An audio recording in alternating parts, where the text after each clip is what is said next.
She's very like bow-legged. Yeah. No, I think that's just from being an athlete. But the disc was so out of place. It was the epidurals weren't helping.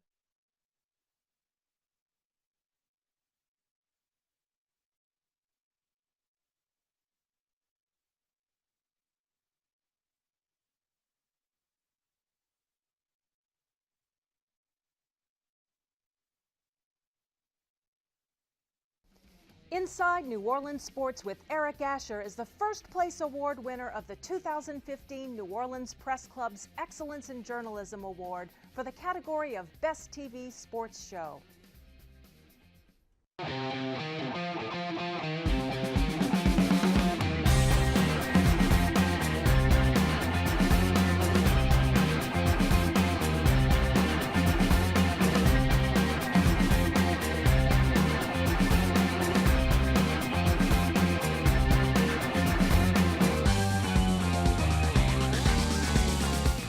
Good evening, New Orleans, and welcome to the Mardi Gras edition of Inside New Orleans Sports. Over the next hour, we'll cover all the home teams, talk about the New Orleans Saints, the New Orleans Pelicans, the LSU Tigers, the Tulane Green Wave, and we have great guests for you tonight. Both sports directors, Juan Kincaid, sports director at Fox 8, and Doug Mouton, sports director at WLAE-TV, Channel 4 Sports. Guys, welcome to the show. Thank you. Thanks so much for being with us as always. We always like to start off letting folks know a little bit about what's happening with you guys professionally. Juan, we'll start with you. Well, I think Doug and I have this one thing in common. We got signing day coming up Yeah. in about 24 hours. It's about to get real crazy for everyone here in town. Doug, myself, you know, Ed Daniels over at 26, Fletcher over at Channel 6. It's a very busy time of the year because we're trying to find out where our local stars, high school kids, are going to be spending the next 3 to 4 years, and we're still trying to pull on the Pelicans to get into a playoff position. They're letting us down more than they're doing things right. So it's pretty busy. Not as busy as it was during football season. Right, though. but still, final play every Sunday. Final play every Sunday, yeah, and we're enjoying it. We're going head to head with this guy right here. And both stations do really good jobs putting on good productions. Absolutely. Doug, welcome back to the show. Thanks for being with us. Tell us a little bit about what's happening at Channel 4. And look, to piggyback on what Juan said, there's definitely enough of a sports market, sports audience in the New Orleans television market where we can both do well. Yes. There's plenty of money to be made in sports programming, which is a good thing for both Juan And and there's I. something called a DVR. Yes, Which- and there's which- something called a DVR. Yes, That's right. So you can watch both as I do. Absolutely. 4th Down on 4, we're on every Sunday night. Yeah, this is a time of year. This is not a slow time of year. We got college baseball about to start, which is bigger here than it is maybe anywhere in the country. We've got the Saints about to hit the free agency part, and really until the draft, there's plenty of Saints stories to be done. Like Juan said, not as daily, it doesn't come quite as fast, but there's plenty to be done. And then the Pelicans, we hope they can stay alive in the playoff run. Look, 1 5-game losing streak, and the season's going to effectively be over. Yes. But we're just hoping to extend the meaningful part Stay of the relevant. season as long. Stay relevant. That's exactly what we're hoping. Well, as we're taping today, it's the day before signing day, so we don't obviously know what the whole classes are. But we're going to talk a little bit about signing day as we go forward. And we'll get into, of course, LSU basketball and the usual subjects, the Saints, the Pelicans, Tulane, and LSU. Guys, with that said, LSU projected to have the #1 class in the nation. First of all, your thoughts about that, and then I want to kind of get into Lindsey Scott because he was kind of a surprise signing for the LSU Tigers. All of a sudden, everything I'm reading, he's the best thing since sliced bread, and then of course, he was rated as a 3-star. But LSU seems to think, at least right now, that's their quarterback, at least in this class. Juan, I'll take you first. Both you guys cover high school sports for both of your stations as well. Well, I mean, I think LSU is doing what they're supposed to do recruiting-wise. They're supposed to dominate the state and get the best players to come there, and they've done that. And there are very few states in the country that are as plentiful with high school talent. I mean, you're thinking maybe Texas, maybe Florida, but Louisiana's right there with them in terms of producing 4- and 5-star recruits. And LSU has dominated the state again this year, maybe unlike any year in the last 5 years, with getting the best players to commit. And it's a commitment to them right now. We'll see what they do on Wednesday. But with Lindsey Scott, I understand why he's going there, but I'm confused on why he'd want to go there. And that he goes there because from Zachary, right down the road from Baton Rouge, that's a team you grew up watching. It's a team you love. You want to cheer for them. You want your family to come watch you play. But he's not going to play for a long time, I don't think, there. Because if they felt so high about him, like they're showing they are now, then why didn't they show that back in early January, back in December, back in September, November, when they could have offered him then? basically LSU got up against the wall and said, you know what, we have no other option but to offer this kid. In my opinion, he would have been better suited going to Tulane, where he could step in with Willie Fritz, who teaches the run and shoot and the triple option and all that. And Lindsey Scott would have been perfect for that. Right. What can you add, Doug? Also, for understand, photographic memory on this guy, highly intelligent. Highly intelligent, Yes. wants to go into computer software Right. engineering. He's a super smart kid. Yeah, Brandon Harris is what you're going to run behind at least this year and probably the year after that. And then you assume LSU is going to get another quarterback. Whether Lindsey Scott ever becomes a major player at LSU, we'll see. But this class, which ESPN has been for about 10 years now, has been doing their top 300 players. 19 is the most any school has gotten in 1 year of their 300. LSU, as of when we tape this, had 19 with a chance to get maybe to 21, 22 or more. They're calling this maybe the best incoming class of the modern era. And more than half of that class is from the state of Louisiana, and at least a third of that class, our viewing area, the New Orleans TV market is 12 parishes, and a third of that class comes from our 12 parishes. This is a local dominated class. Yes. The talent here can compete with anywhere. I do want to say the one guy that I love in this class, the one guy that I think will have a humongous impact in Dave Aranda's defense is Michael Divinity at Harrod. This kid is a thoroughbred, long and lean and can run.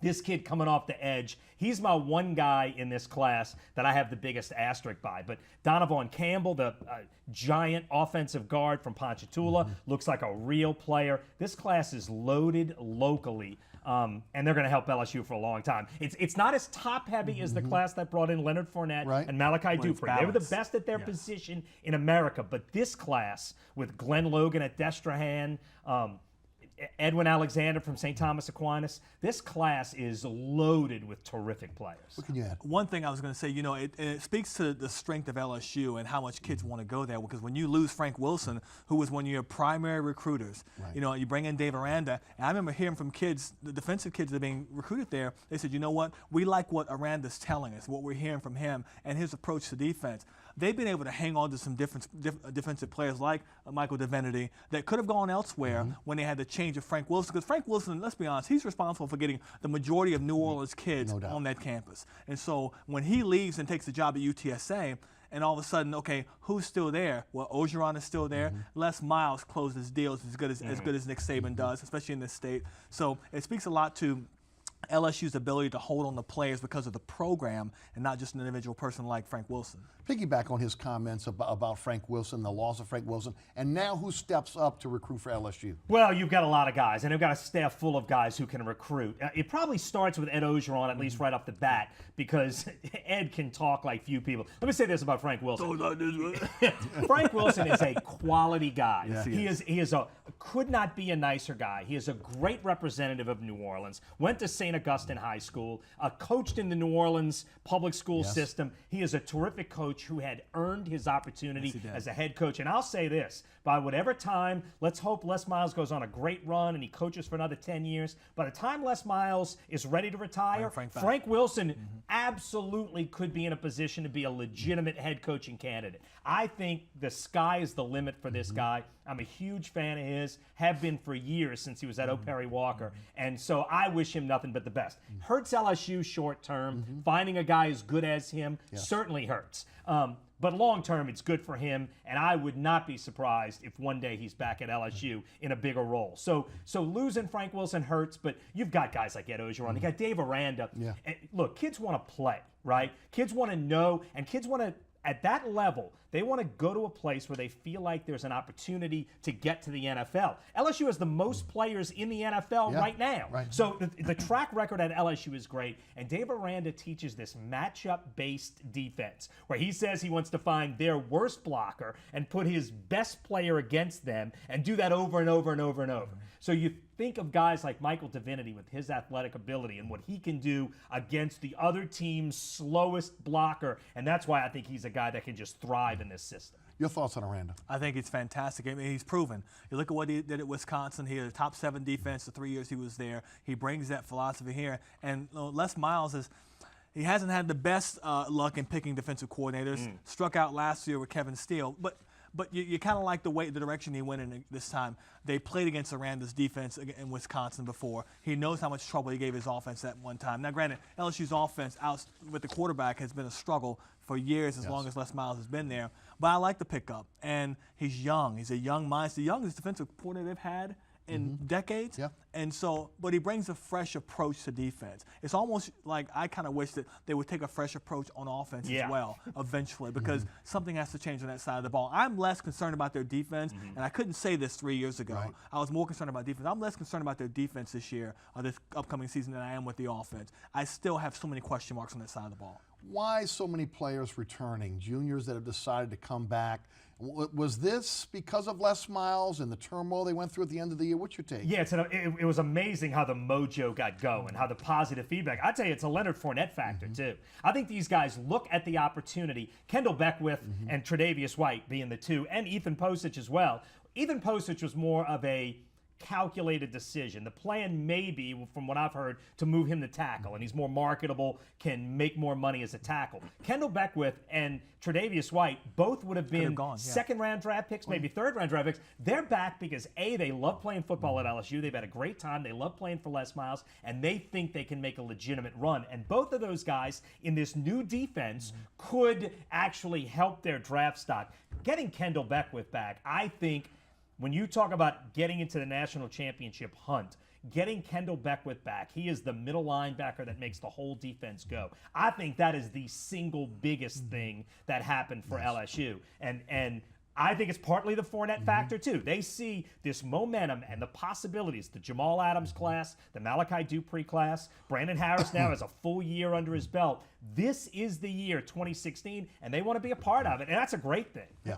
Here's my concern, though, because defensive players, they won't say it on camera, they won't say it to the media, but they say it to themselves. They're going to get frustrated with this offense if they can't get it right on the quarterback. And Les Miles has given them no reason to believe that they've gotten it right with quarterback. Not with Brandon Harris, not with Etlick, who's a backup guy, transfer, not even with the guy they might get signed on the dotted line on Wednesday, and Lindsey Scott. They haven't shown this defense that they're going to get it right offensively. It cannot be Leonard Fournette and 10 other guys. It can't be that, because defense is going to play them to stop Leonard Fournette. They have to be able to get it right on offense. But I do think defensive players coming back here is a big reason why it's Dave Aranda. I think they like what he's bringing to the table. It's a different look than what they played under before. It excites them. It's like getting that new toy on the Christmas day. It's like, oh man, let's play with this right now, see how it works. I think they're excited about that. Shifting to Tulane, Juan, your thoughts about Troy Dannon coming in and being the athletic director, and if you would morph into the hiring of Willie Fritz? Well, I think what they've done there, and this is encouraging to me, because for so long I've complained about Tulane in that they don't really want to win. They say they want to win. I remember George Shinn, former Hornets owner, used to say, well, actually somebody told me from the staff, said, you know what, there are owners that want to win, and there are owners that want to win championships. George Shinn wanted to win to keep filling the seats, didn't care about championships. In Tulane's situation, they say they want to win, but how much do they want to win? Because they haven't changed the coach that it's been in a losing situation in a long, long time. I think in Dannon and Fritz, they've kind of changed the culture. The new Tulane president has basically said, look, athletics are important. We want to start winning. We want to start winning now. Being mediocre is not going to cut it. I mean, there are going to be some coaches, there's going to be at least one coach I think that's going to lose his job after this season is over with. But I think in Fritz, you get a guy that's won everywhere he's been. In Dannon from Northern Iowa, he's been a guy that's won everywhere he's been. You have to bring a winning culture in. They can preach winning because they've done it before. You can't bring guys into the 500 that are average coaches, average ADs that are just looking to raise money. Yeah. Your thoughts? Willie Fritz has won at every level, and he's won. Look, and I like Curtis Johnson. Curtis Johnson's a quality guy. He's going to have a great career. Yeah, I don't mean this in any way against Curtis Johnson, but Willie Fritz is a guy who won at lower levels, which I think is important. He has worked his way up, and as he's gone up to Georgia Southern, he has won at every level. Now, at Georgia Southern, they wanted to run the triple option. Now, and look, he says he wants to run the ball. He also says he's going to mix in enough pass. But you're going to see Tulane run the ball and run the option in a way that they haven't before. And they had great success with it at Navy. You saw in his conference. At Georgia Tech, great success with it. He's going to run it. You're going to see the option at Tulane. I like Willie Fritz's track record. Now, can he do it at Tulane? The academic requirements and all of that, it's an uphill battle. There's no doubt about it. It's a conference that you saw this year that has some terrific teams in there. I like his chances just based on his track record. It's a job that needs a guy who's been there before, knows how to run the ship. Curtis Johnson was coming from being an assistant coach and taking over. Willie Fritz has had this job before, and he's won at every level moving up. At places, he was asked on the day they announced him, is this your toughest challenge yet? And he said, no, I've had tougher challenges before. Like, he's come from programs that had less of a winning tradition than Tulane at the junior college level, at the Division II level, and he's won at those places, turned them around, and he thinks he can do it here. And it certainly looked like the best hire you're going to find. If there is a concern for me is that, you know, when they got Willie Fritz to come in here, a lot of the local recruits they had coming here have all turned away and said, I'm going to go someplace else because I don't know this staff. I get that. It's going to happen. He's going to have to win over the metro community again, the river parishes, the West Bank, the North Shore, Central New Orleans. He has to get them on their side again. That may be a tough sell a little bit, but I understand how he's had to recruit. It's going to be interesting to see the draft class they have, recruiting class they have, because he came in here late. He's basically said, you know what, all the guys I've gotten committed to Georgia Southern, most of those guys are going to come to me here now. That's the way he has to do it. I'm giving this guy a break because he has won, as Doug mentioned, everywhere he's been. The record is there. Can he do it here? We shall see. But I'd like to see him bring back in that New Orleans recruiting base again. Curtis Johnson owned that. He did a really good job with that. The problem is he didn't fill in the pieces where he needed to with outside help. Piggyback on that if you would, because he was in a tough spot. He comes to Tulane. He's in a situation where in the middle of recruiting, he's got to bring his guys over, and then he gets a lot of defection from New Orleans guys who, as Juan said, didn't really know what he was going to do. Well, people who watched Georgia Southern and saw him run the option and wanted to, you know, Teddy Veal is a wide receiver. There you go. He wants to go downfield, doesn't quite know what Willie Fritz is going to run. I get that. And Juan's right. For long-term success, it's here. You don't have to go far to find the talent. And look, you don't have to go far if you take the guys that LSU doesn't take. If LSU took 7 guys from the Metro, we're going to have at least 40 from the 12 parish area sign with FBS schools. And they can get somewhere. it academically too. Correct. If you can get your share of those. Now, he won't this year, and I get that because they don't know him, and he doesn't know them. And the one thing he did say was that he wasn't going to take kids just to take them without knowing. He'd rather have a smaller first class because Tulane didn't have many graduating players last year, and Tulane does bring back some solid talent. Not a ton, but some solid talent. So he's going to play with what he has, brings in the kids from Georgia that he knows, and then try to learn the local players and then try to win them over. Nothing wins kids over like winning. So if you can win a few games, they'll come. After a flirtation with LSU, Tanner Lee transfers to Nebraska. Your thoughts? Well, he wasn't going to fit what they wanted to do. He saw the writing on the wall. He understood. And I was surprised he didn't go to Southeastern, or at least attempt to go there. So am I. You get 2 years automatically. You don't have to fight for that medical red shirt. Well, what he's telling us is that he wants to apply for a hardship with the NCAA. And it sounds like he feels like he's going to get that. That's why he would go to a 1A school. That's why he went and visited with LSU. He wasn't going to fit here. And I like Tanner Lee as a player. I like him as a person. He's a nice kid. But I never thought that much of him as a quarterback. I thought they could have done better in that program. I don't think he had the kind of growth in 2 years that he should have had. Now, I don't know if it's partly the coaching staff didn't do enough with him, or it was just he had tapped out his total ability. But I think they could have done better at the quarterback position at that school. And he didn't have the greatest of receivers either. I mean, you're still talking about Tulane, who has trouble getting some of the best players in the city to come there, whether it be because of academic or they want to go someplace else.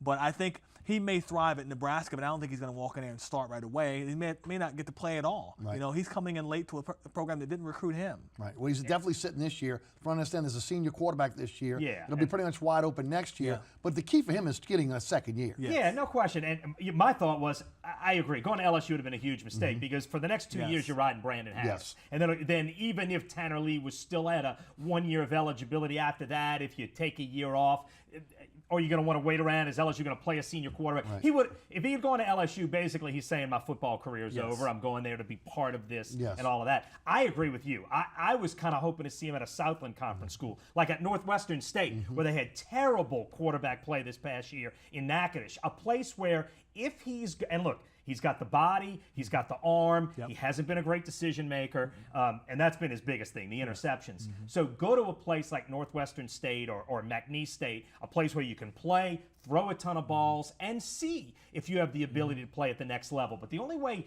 he's going to get there is with a lot of reps. He clearly still needs a lot of work. So, I was kind of hoping just for his sake that he'd wind up at one of those places. Maybe at Nebraska, they told him something that he's going to get a real shot, that they like what he does. Maybe he's got some kind of inside there. But I was kind of hoping like you to see him in the Southland Conference, play right away and get in. It seems like an awful long way to go just to try to play one more year. If that's all he's given. A long way to go in Nebraska. Why go that far away to play? He's got to believe he's going to get the medical redshirt. I would think so. Yeah, he's got I would think I would so. agree.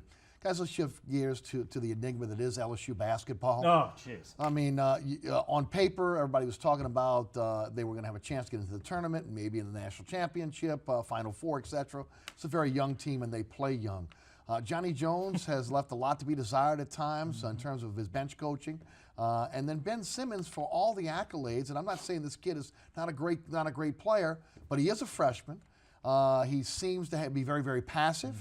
Not a guy that would rather set up his teammates than to be able to take the shot himself. I said this after the A&M game. In order for LSU to be successful, he's got to be a little selfish. He's got to take the game on his shoulders, and especially in big games.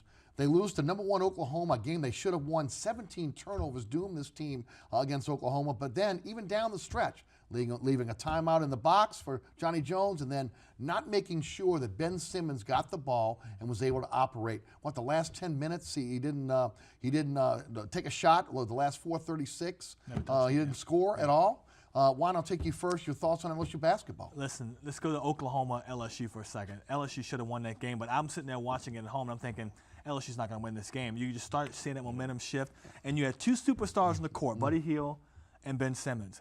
One of those superstars showed what a superstar does in crunch times. Right. He goes to get the ball. But he's a senior. He's a senior. He's a senior. But here's my point, and I made this point in the office. This isn't the first time that Ben Simmons has been the guy on his team. Right. Wherever he played before, he was the guy on his team. Players turned to him to be that guy, to make that move, to make that big shot. This isn't the first time. And we're not talking about this is one of his first 10 games. He's now played about 20 games.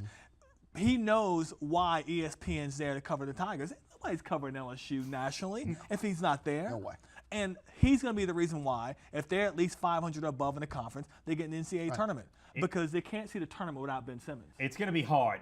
I agree 100%. I've been saying that in the office. For a great player, he takes over games so seldom. Great players take over games. He takes over midway through the game, but not when it counts the most. And then not and there seems to always be a recipe to shut him down. And I'll say this, the NCAA tournament, they go by the RPI so much. And the last I checked, which was a couple of days ago, depending on when this taping airs, LSU's 83rd in the RPI. That's after Middle Tennessee and after Yale in the RPI. With the talent on this team, it was without question a huge disappointment. Although, what I also always say is, you got to let this thing play out. You've got another 10 regular season games, then an SEC tournament. And I agree with Juan. If this team can show something and get hot, they'll get the benefit of the doubt. Now, at 83 in the RPI, they will not get the benefit of the doubt. But if they can get hot and get better down the stretch. They're not out of it yet, is what I'm saying. They've still got a shot. And you mentioned Texas A&M. I do want to say this. The job that Billy Kennedy has done at Texas A&M, Southeastern this is coach. a Metairie guy from Southeastern. Holy Cross. My wife grew up with his family. The Good job man. that he has done at that program is literally amazing. That is not a basketball school, has never been a basketball school, and he has made them a basketball school.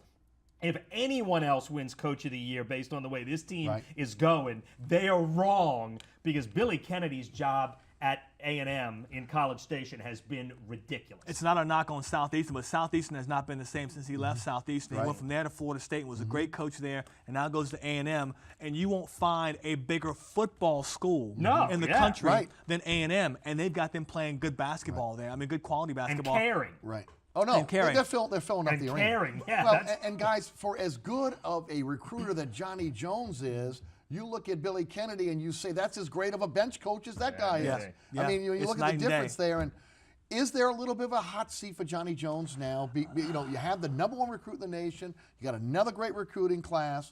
but yet you're leaving some wins on the table here. Well, I mean, I know there are a lot of people they weren't happy with the hiring anyway, and you look at where the guy came from. It wasn't a major Division I program. So But he was an LSU guy. He was an LSU guy, but sometimes you can make the mistake of bringing a guy in, and I know this being a Carolina fan, we brought in coaches in the past that were Carolina guys but couldn't get the job done. So you got to make a decision. Do you want somebody that's in the family that can get you enough wins, get you to the tournament, or do you want a guy maybe outside the family that can get you to that next level? It's like looking at the Pelicans right now. They bring in the new coach, and they say, you know what? We want to get to the next level. Well, hasn't gotten to the next level. And with LSU, I don't know how much you should have expected from them this year. I know Ben Simmons is the #1 recruit in the country, #1 player to come in as a high school player. But again, he's a high school player coming in, and he's going against seniors. Again, we saw the Oklahoma game where Oklahoma had the big superstar in Buddy Hield, and Ben Simmons was passive.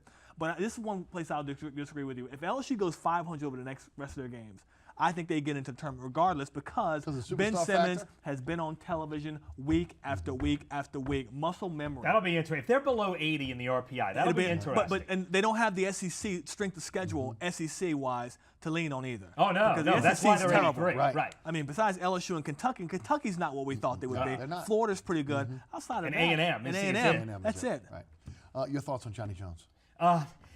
I would agree. He's definitely – now, look, he's like Dale Brown.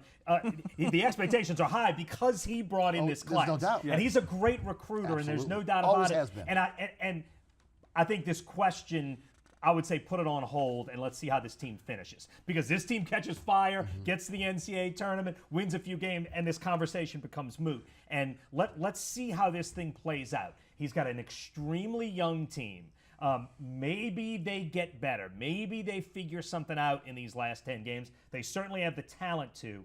Clearly, Ben Simmons is going to have to play a bigger role for LSU to get anywhere than what he's played since they hit the SEC schedule. He knows it, too, because he's talked about on national television, I got to be more aggressive. He just hasn't. But just hasn't. Yeah. Not in crunch time, Is that's for sure. Is that in his makeup? Yeah, well, it sure seems to be. It sure and teams have figured out ways to take him out of the game. And at some point, he's going to have to just get selfish and just do it.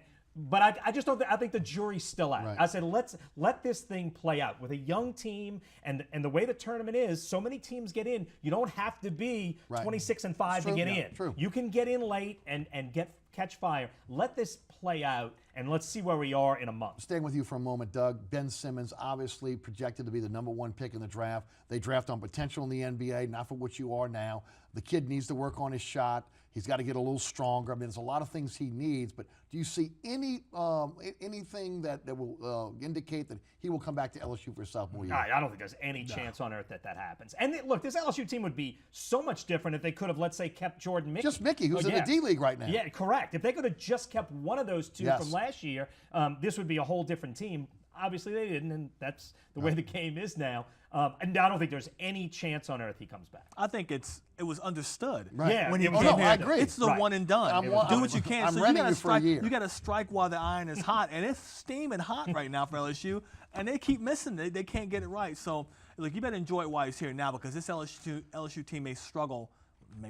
They will struggle next year without him. Before we go to break and we shift to some of the home teams, do want to talk about this weekend's Super Bowl, Denver versus Carolina, and particularly the hometown guy, Peyton Manning. All indications are that Peyton will retire after this game. First of all, your thoughts on the game overall, and your thoughts on Peyton Manning going out with maybe the possibility of winning a Super Bowl. Well, look, John Elway did it, Ray Lewis did it, and if Peyton can do it, win that Super Bowl, why would you not want to retire on a high, the highest of the highs? And so this is the fourth time he's taken a team there, 2-2 with Indy and Denver.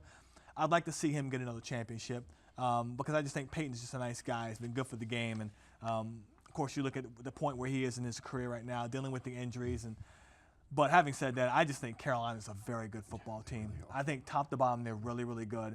And when the season began, we all said – and I probably can speak on behalf of your office too, if you can stop Cam, he has nobody to throw the ball to. Right. Well, he has done amazing things with that offense. He's made every guy around him better. Agreed. You know, those guys, they were average receivers. And Greg Olsen, you didn't hear much about Greg Olsen until last year and this year. So Cam is the difference in this game. If they can contain him, Denver's defense, they can contain him, then they have a chance of winning. But I don't think they can score enough against Carolina's defense. What's your thoughts? Carolina's done two things. Cam Newton's maturation on the field this year Ridiculous. has been terrific. He is so much. Look, he's still not the most accurate quarterback in the NFL, and he never will be. You'll still see every so often he'll throw a clunker into the dirt, but he makes defenses play you different. Yes. He is a unique weapon that doesn't exist anywhere else, and the entire defense has to play him different. But what Carolina did, and we saw the Saints this year say we want to get back to our 06 mentality when they drafted well and built through the draft. The way they built that team through the draft, they did. through Kuechly and Cam Newton and Thomas Davis, first-round picks, they hit on all of Through them. the draft, what's the matter with you? Yeah, Kawan Short, they hit a bullseye. Right. Josh Norman, a fifth-round pick, they hit a bullseye. Trey Turner. Trey Turner, a third-round Right. pick, they hit a bullseye. All those guys. Then they were smart. They made Greg Olsen came for a third-round pick, which is unbelievably cheap for his value. They get a few veterans mixed in: Roman Harper, Ted Ginn, Michael Orr, just enough of those guys. The way they have built that team, largely through the draft, is something to behold. This is the way you build a team. You see the Saints now, and they're back in money problems because even last year without much money, they spent too much on C.J. Spiller. They spent too much on Brandon Browner. Now in the hole, Carolina's not. They've got a young team, and just like the Saints team in 09 that all grew up at the same time, this team has grown up at the same time. They have got a wave of momentum that they've had all year. That being said, I did the first story about Peyton Manning that aired in New Orleans. We did a show called Saints Sideline, and in 1992, I did a story. Peyton Manning had played one game in high school. Cooper, his brother, was a much better high school player at that point. He was a senior wideout who was going to play in the SEC, and I thought was going to be a star in the SEC. And all I remember, Peyton, and I was 26 maybe, every question I asked Peyton, he said, "Oh, yes, sir. Oh, yes, sir." And I said, "Okay, you don't have to say yes, sir." He said, "Oh, yes, sir." Just the best kid. I think New Orleanians have pulled for him his whole life, and I will absolutely be pulling for him to win another Super Bowl, but I do believe that Carolina's got a wave going right now that's going to be hard to stop. You know what's going to be interesting is Wade Phillips with a couple weeks to be able to get that defense ready for Cam Newton, and I think that's the key to the game. You know, the Denver defense, if they can contain Cam, then they got a fighter's chance here to be able to win the game. They're going to have to treat Cam like they treated Tom Brady, basically. But Cam's a different animal, though. Tom can't get out of a mess if something's around him. Cam can. Yes. But what I like about Carolina is they stuck to what they believe in. They still run the ball with Jonathan Stewart. They believe in another doing first-round draft pick of their own. With him. And I mean, they believe in smash. It basically comes from their coach, Ron Rivera, who I think is a fantastic coach. Smash mouth football, then throw the ball deep. You know, great tight end play. I mean, they're just a complete football team. And, you know, you wonder how – now, this may be where Denver has an advantage.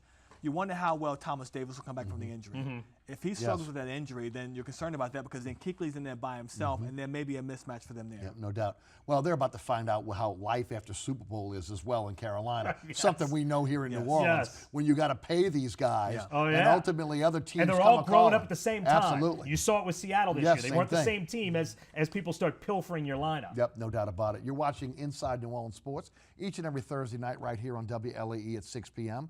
On Friday night, 10 o'clock on WLAE, and on the Pelican Sports Network each and every Friday night at 9 p.m. Got a great panel for you tonight. Both sports directors. Doug Mouton, Sports Director, WLAE-TV. Juan Kincaid, Sports Director at Fox 8 Sports. I'm your host, Eric Asher. We'll be right back.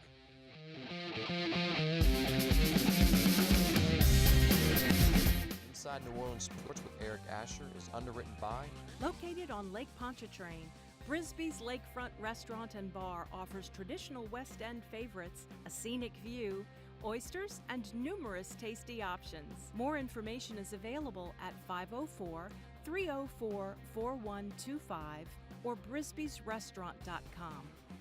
Mr. Ed's Oyster Bar and Fish House has been shucking here since 1979. Located at 3117 21st Street in Metairie, Mr. Ed's Oyster Bar and Fish House offers raw, fried, and grilled oysters as well as a range of Cajun and Creole dishes. Enjoy a dozen with a smile. My life is full of statistics. Thing is, I could have dropped out of school and become one myself, but I didn't because I had people that believed in me. Here's another statistic. 7,000 students drop out every school day. That's one every 26 seconds. It's time that students know that we believe in them. Inspire a student and share your message of support at boostup.org. Welcome back to Inside New Orleans Sports. I'm your host, Eric Asher. Doug Mouton and Juan Kincaid are our guests tonight. Guys, let's shift to the New Orleans Saints. We've kind of touched a little bit on it here and there, but Saints 7-9. Peyton returns. I've asked each and every one of my guests over the last couple of weeks their thoughts about what happened, the turmoil throughout the season. Juan, I'll take you first. Do you believe the splash reports? Do you believe that Peyton had an inkling to go elsewhere? Was he shopped? Or was this all fabricated by the national media?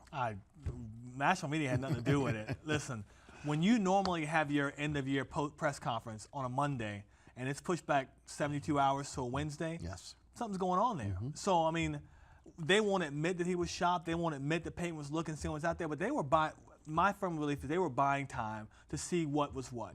And I don't remember the last time that Tom Benson, Gail Benson, Dennis Lauscher, Mickey Loomis, Sean Payton, and a whole host of other people were all in the same press conference to say goodbye to the media at the end of the year. This never happened before, so don't sit here and tell me that it was it's just business as usual, because it wasn't. That was a show of strength, show that we're behind our coach is behind us, we're all going forward together. That's what that was. And there was a reason why it was that way.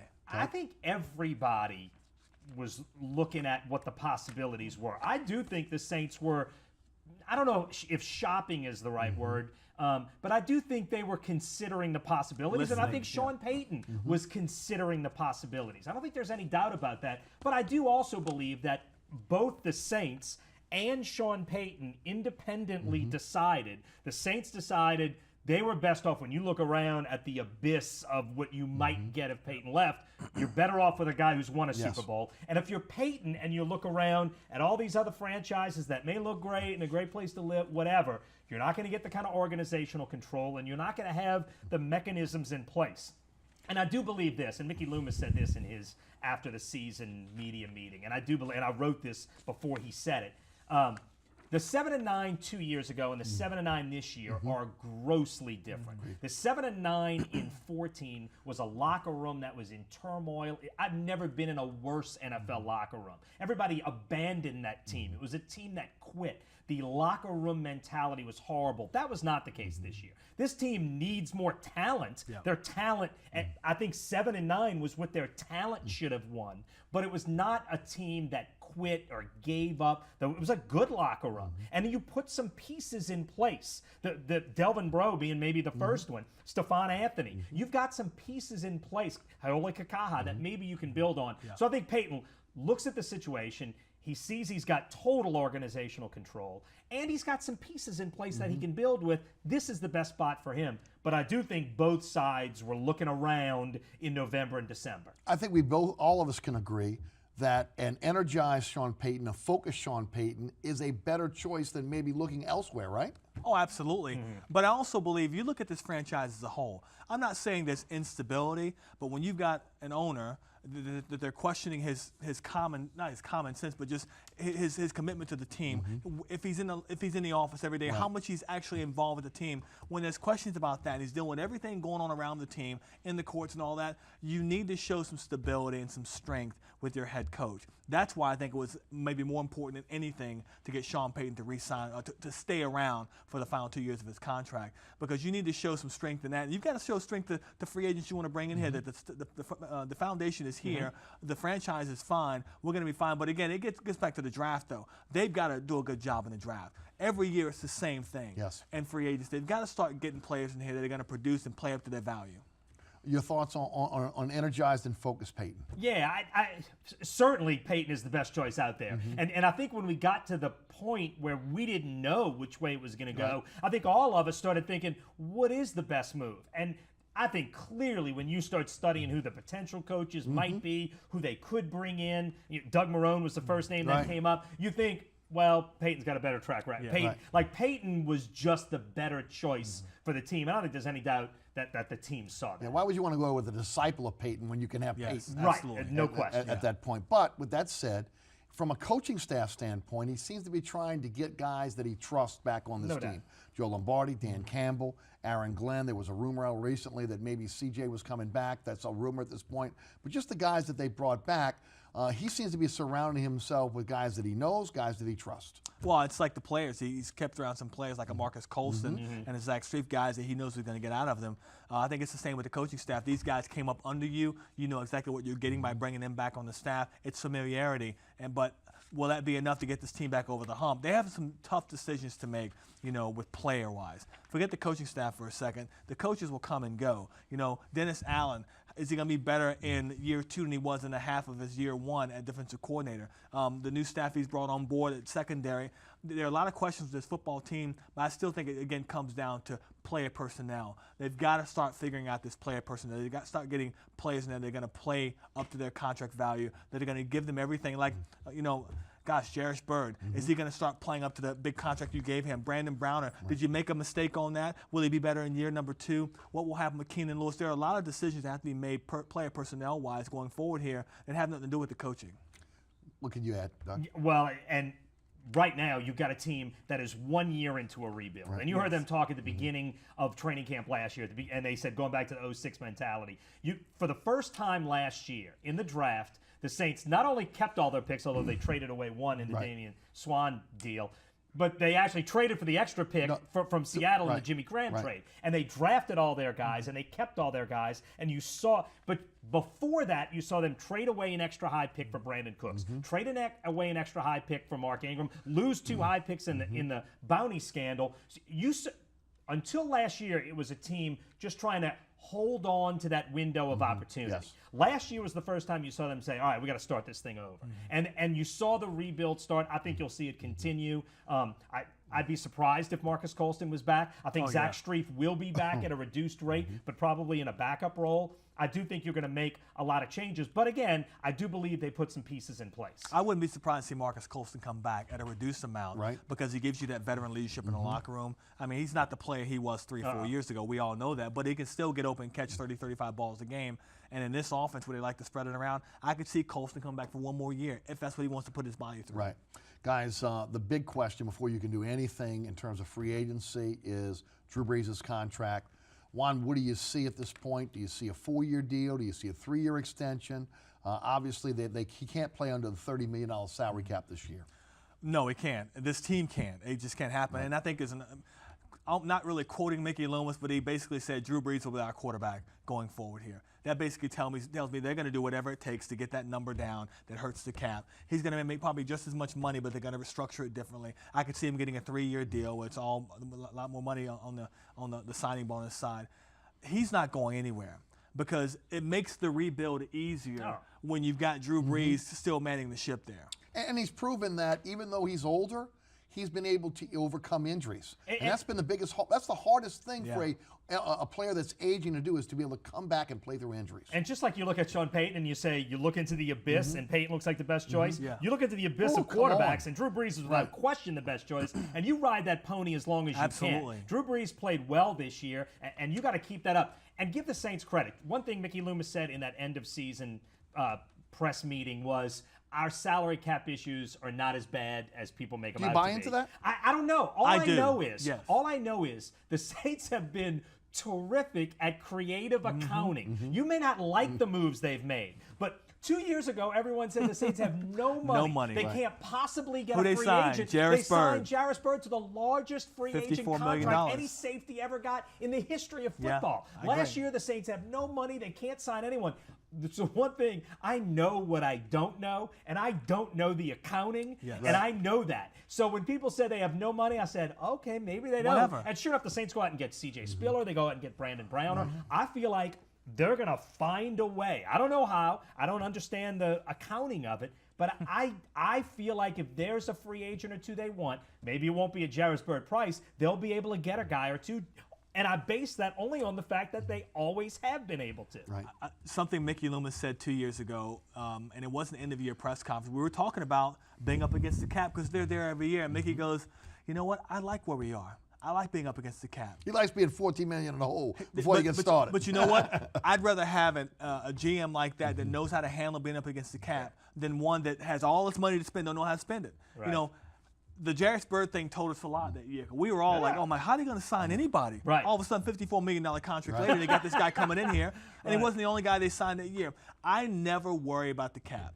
when it comes, because there's always ways you can change money here, change money there. And with Mickey, I mean, he's as smart a money guy as you're going to find in the NFL. Now, granted, he's got the Saints in a world of trouble with the salary cap wise, but there's not a player out there outside an upper echelon player that's going to bring you cost $30 million. Not a player out there the Saints can't go after because they can manipulate the numbers to do it. Yeah, that's I what agree Mickey's completely. always done. Yeah, And that's based on track record Absolutely. of seeing. True. Absolutely. And also the way they structure contracts, because if you look at it now, Spiller, Browner, and also Bird, all three of those guys are in a position where they have not reached those incentive thresholds. Right. So what we looked at as blockbuster contracts, these guys will make these guys will make less than the original number we thought they were going to make. Yeah, but that's how they structure these contracts. And Mickey even said, you know what, we give these contracts, we know in 2 or 3 years we got to reevaluate most of these contracts they've done. That's just the nature of the business. Every team has to go through tough salary cap problems, and Carolina's going to have to do it soon.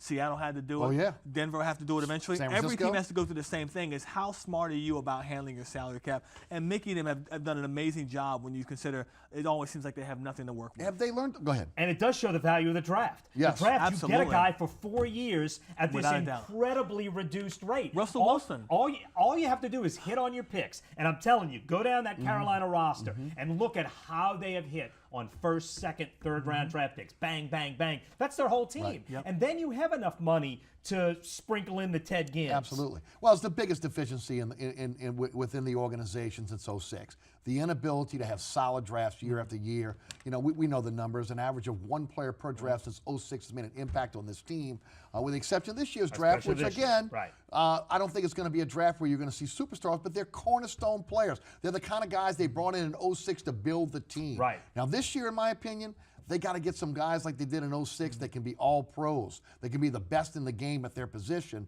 That's what they got to be looking for this season. Well, you think about 2012, 2014. I think you've got 1 player left in those 2 drafts. You can't build a football team But that's that way. historic for them. It's honestly. historic, but those 2 years stand out to me, and they've got to do better than that. And I go back to the coaches they've lost.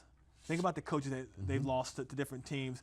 Well, a lot of those guys were involved in the drafting process. Some of their front office guys as well. Identifying the right Ryan Pace, for example, identifying these players, and they wouldn't hesitate in bringing in an offensive lineman from 6th and 7th round, and that player would develop into a pretty darn good offensive lineman. You think about a Zach Strafe. Look where he's drafted. I mean, they haven't been doing that as well over the last couple of years. No doubt. Which leads me to Jeff Ireland and your thoughts on his influence on this organization and on the draft itself, because that's really his forte. Yeah, and I don't think we know yet. We saw him come in late. Now, how much of an influence he had on last year's draft, which looks solid, and it looks like you've got some legitimate pieces from last year's draft, but how much we don't quite know. And you heard Sean Payton talk about that at the Senior Bowl a little bit. This is the class where we'll really see Jeff Ireland's input, and I agree with you completely. This has got to be another draft where you get 6 guys who can be legitimate role players on this team. You've got to be able to hit that a couple of years in a row. If you want to be where Carolina is, that's how you do it. It's not that complicated, although it's not easy to do either, to hit on your draft picks. Right. Guys, when you look at needs for this upcoming team in the draft, what would you say the top 3 needs on this team? Top 3. I think easy top 1 is pass rusher. Outside pass rusher. You got to have that. I think you need some help at weak side linebacker because they've gotten long in the tooth there. And I'm going to say defensive tackle. So I want 2 guys in that front line, and I want a guy at linebacker. I'm happy with the secondary. If Keenan Lewis comes back to playing to the level we're expected to, and you've got 2 first-year players now, and the guys they drafted, and of course Delvin Breaux's playing well, then you have some things to work with there, and you're not so dependent on Brandon Brown. You're not exposing him like you did last year. No, you're not. I mean, Brandon Brown is not that bad of a player. He's a victim of the system. Yes. Because when he played in Seattle, everyone played the way he did. Bump and run with somebody over the top. And he's a victim of Keenan Lewis not being there. Absolutely. But he was covered up by guys in Seattle because they all played that way, and they all said, you know what, we're going to bump you every time. They'll throw the flag once every 10 times. Here, he's the one guy that stands out in that kind of play because no one else is playing like him. So I think that there's a way they can cover up Brandon Brown and put him on the tight end, whoever, somebody that more fits his makeup. But secondary-wise, I'm happy with what they have here. I mean, you've got Raphael Bush coming back. I mean, you've got Jairus Byrd back there. You think he'll continue to be better. I mean, I think the secondary is going to be fine for the first time in a long time. But I think up front, and especially a pass rusher, for me, if you can get you a guy on the edge, they can put pressure. That increases this defense's ability tremendously. Top three needs. When you looked at this team in training camp, Cam Jordan was really the only true defensive end on the entire roster. Loss of they had a Gillette couple hurt of them. tweeners. You never thought you'd say that either. And he was the only guy that can play that spot. To me, you look at a defensive line right now, and you need 6, maybe 7 guys in a rotation, especially with injuries. And here's what you have. You've got Cam Jordan, who I absolutely believe had a Pro Bowl season. You've got Tyler Davison, who I think can be a role player. I don't think he's a star. He's a solid guy, especially if he was a backup. To me, you've got 2 of that 7 now. Maybe John Jenkins. He's been up and down. He's been okay. Maybe Bobby Richardson. He's been up and down, more down than up, showed some potential. Kevin Williams was the best inside player. He'll be 36 this year. Can you count on that? So to me, you need 7 guys. You have 2, maybe 3. So to me, not only do you need a defensive lineman, and in a perfect world, you'd get a Cam Jordan that could rush the passer and do it all. But you need a guy who can play every down. Not only would you get 1, or you might need 3 or 4 on the defensive line to get to where you want to go. I agree. You need somebody, a weak side linebacker. I loved Quan Alexander from LSU last year, who had a great rookie season. Really I love Deion Jones for the exact same reason this year. I'd love to see the Saints go get Deion Jones this year. They need a weak side linebacker. I think they need offensive help too. I think they need a wide receiver. I think what you saw this year, they moved the ball between the 20s a lot. The Saints were 8th in the NFL in scoring offense. 09, 011, they were much better than that. They get to the red zone. They could look to Jimmy Graham. They could look to Marcus Colston early. Now they don't have a red zone scare guy. And Brandon Cooks is not that guy. You need a guy. You need a tight end, too. You need either, and it actually could be a big-time tight end, but like to me, the guy I love is Laquan Treadwell, who's a pipe dream. I get that, but if you could add that guy to this offense, you wouldn't have to do much more. I do think you need a guard, but that might be more long-term. To me, if I had to say the top 3, defensive line, whether that counts as 1 or 2 of your top 3, and then I'd put wide receiver and the weak side linebacker as a tie. We agree with both you guys, because I think all those are needs. And the good news for the Saints is when you look at the depth of the draft, their needs kind of correlate with the depth of the draft. So there are going to be some players that are going to be there 2nd, 3rd, 4th, 5th round that might be able to come in and play for this team, which again is a great mix for this team going forward. Let's shift gears to the New Orleans Pelicans. Oh, gosh. Do we have to? So much anticipation for this season. 15,000 people stepped up to get season tickets. I mean, a lot of people thought they were going to make the next step. I was leery, and I was leery because they brought Alvin Gentry in and didn't surround him with the players that I felt could play his system. Even now, when you're looking at the players that are in the lineup, you're bringing guys that are coming off the street, guys that are backups, that are playing with more continuity and unselfishness than when you had your full complement of players with Tyreek Evans playing, Drew Holiday and others. Holiday has come on and played very, very well now. He's not injured anymore, and that means a lot. But I think they're at a crossroads here. I mean, do you play the season out and then maybe end up with Ryan Anderson and Eric Gordon going elsewhere and getting nothing for them, maybe having as little as $6 million to spend in free agency next year, or do you make a move, and then if you make a move, can you trust Dell Demps to make that move when he's really on the hot seat and told you from the beginning, hey, all I need is another coach to get me to the next level? Juan? These are all wonderful questions to ask the Pelicans that GM. Nobody has the answer to. To ask the Pelicans GM, who has been out of the country most of the time and won't talk to anybody. Can you find him? Won't talk to anybody until after the NBA draft, which tells me that they're going to be making some moves. Won't talk until after free agency. Right. The mistake people made was thinking that, oh, Alvin Gentry's coming from the Golden State Warriors. We're going to play like the Golden State Warriors up and down the court. Well, he didn't bring Steph with him.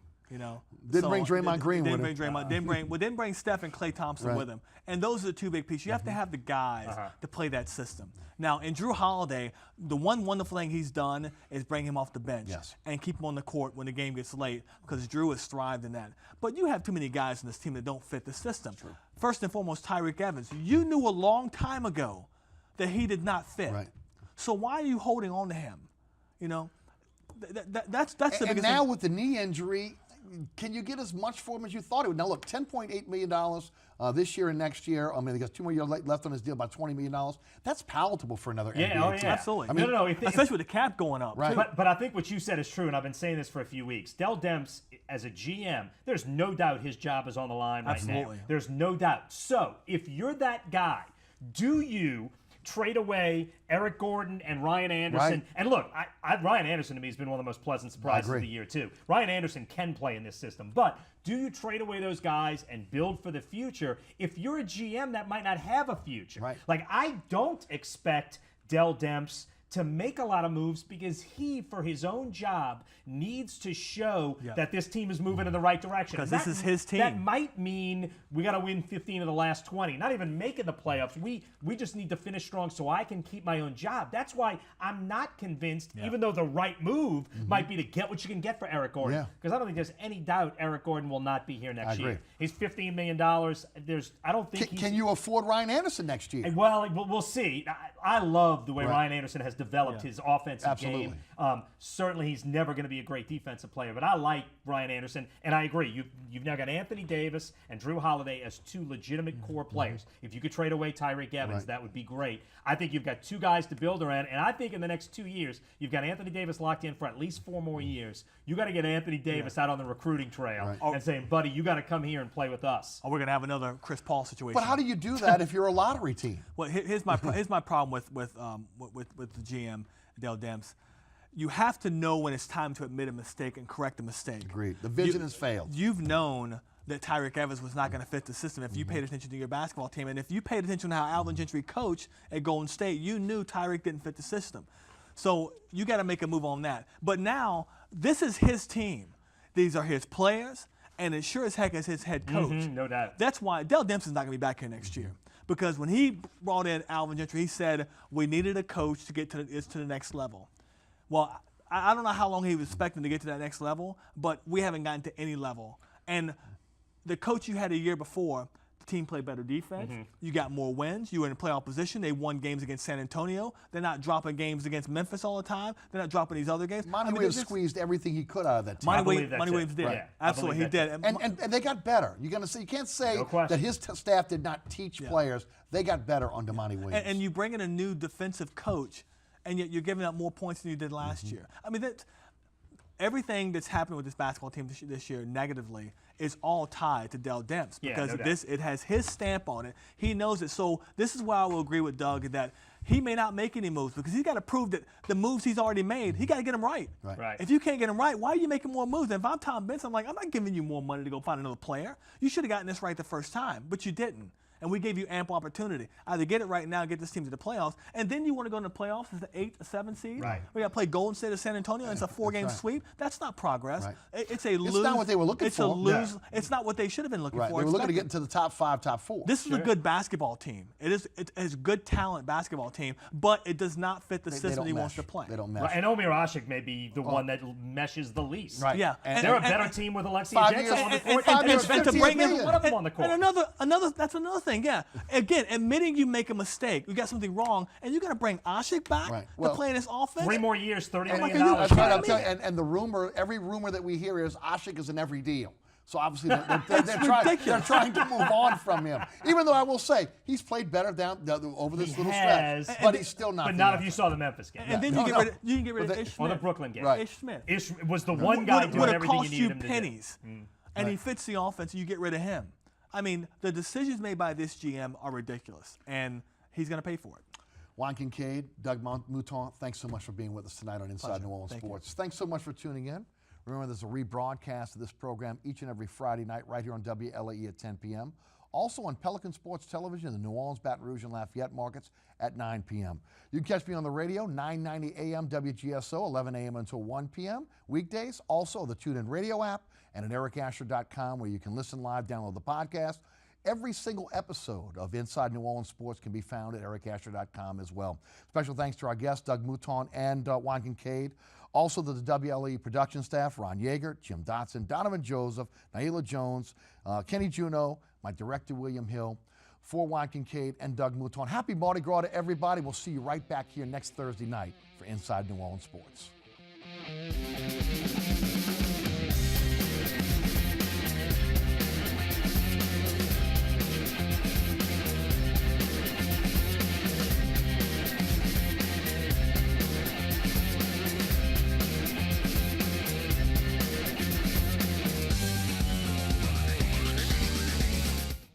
Inside New Orleans Sports with Eric Asher is the first place award winner of the 2015 New Orleans Press Club's Excellence in Journalism Award for the category of Best TV Sports Show.